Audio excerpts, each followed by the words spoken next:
একটা গল্প বলি, ছোট্ট একটা ফুলের কলি, ফুটবে সে যে কেউই জানতো না। জর্জ টেলিগ্রাফ ট্রেনিং ইনস্টিটিউট 106 বছরের প্রতিষ্ঠান, যেখানে বহু ছাত্রছাত্রী বিভিন্ন কোর্সের পড়াশুনো করার মাধ্যমে তারা বিভিন্ন জায়গায় বড় বড় জায়গায় বড় স্থানে এখন চাকরিরত। এগিয়ে যাওয়ার কি আছে উপায়,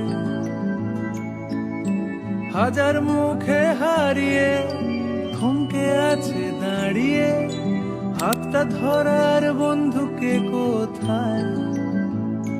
জর্জ টেলিগ্রাফ। আজ জর্জ টেলিগ্রাফের বিখ্যাত প্লেসমেন্ট ফেয়ার। জর্জ টেলিগ্রাফ মানেই হচ্ছে আধুনিক ঐতিহ্যশালী একটা প্রতিষ্ঠান, যার 106 বছর বয়স। ঠিকানা পায়। যে কোনো স্টুডেন্ট যখন জর্জ টেলিগ্রাফে আসে তাদের একটাই স্বপ্ন, সেটা হচ্ছে চাকরি পাওয়া। আর এই স্বপ্নটাকে সত্যি করাই আমাদের সব থেকে বড় লক্ষ্য। শোনো আর এক নদীর কথা, পাথর বুকে দারুণ ব্যথা, ইচ্ছে ছিল ছোট্ট একটা ঢেউ, একটু একটু করে কখন জলের স্রোতে ভিজলো যখন, চিনতে পারছে না আর তখন কেউ। মনে ছিল একটা সুর, যেতে হবে। জর্জ কলেজকে আমি আজকে থেকে চিনি না, আমার বাবা চিনতেন, আমার ঠাকুর দাদাও চিনতেন। এমন একটা জায়গা থেকে তাদের সাথে সম্পর্ক। ধন্যবাদ জানাই সমস্ত এই প্রতিষ্ঠানের সদস্যদের, যারা নিজেদের ঘাম রক্ত দিয়ে প্রতিষ্ঠানটাকে 106 বছরে পৌঁছে দিয়েছেন।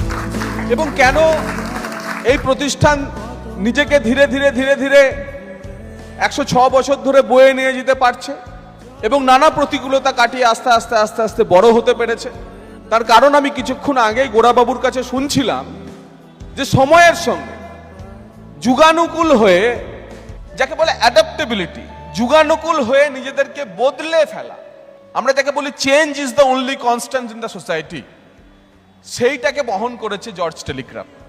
এবং এই স্কিল রিলেটেড যে কোনো ইন্ডাস্ট্রির ক্ষেত্রে এই এমপ্লয়েবল ইউথকে তৈরি করার কথা 2014 সালে প্রধানমন্ত্রীজি নরেন্দ্র মোদীজি বললেন, স্কিল ইন্ডিয়ার মুভমেন্ট শুরু হলো, যা স্বর্গীয় হরিপদ দত্ত 1920 সালে দূরদর্শী হিসেবে তৈরি করতে পেরেছিলেন, যে বাংলার এমপ্লয়েবল যারা ইউথকে, বাংলার ইউথকে এমপ্লয়েবল করতে হবে। I'm having a relationship with the Dattos, 3 generation. আমি অ্যাকচুয়ালি বিশুদা, বিশ্বনাথ দত্ত এবং প্রদ্যুৎদার লোক। আমি এদের যা আদর, ব্যবহার, ভালোবাসা আমি পেয়েছি আপনাদেরকে বলে বোঝাতে পারবো না। জর্জ টেলিগ্রাফের উত্তর শ্রীবৃদ্ধ হোক, এটাও আমি চাই।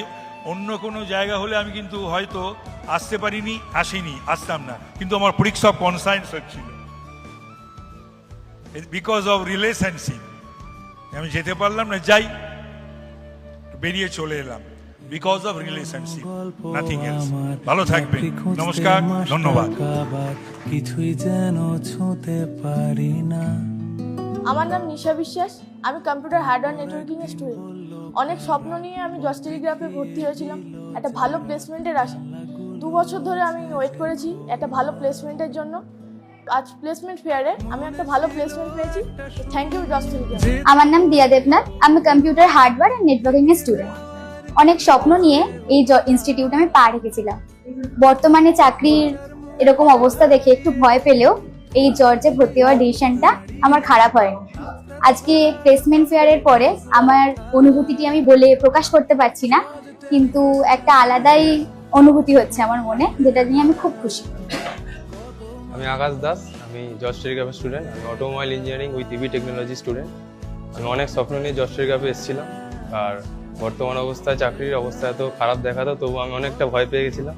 তবে আজকে আমি প্লেসমেন্ট পেয়ে অনেক খুশি। Thank you George.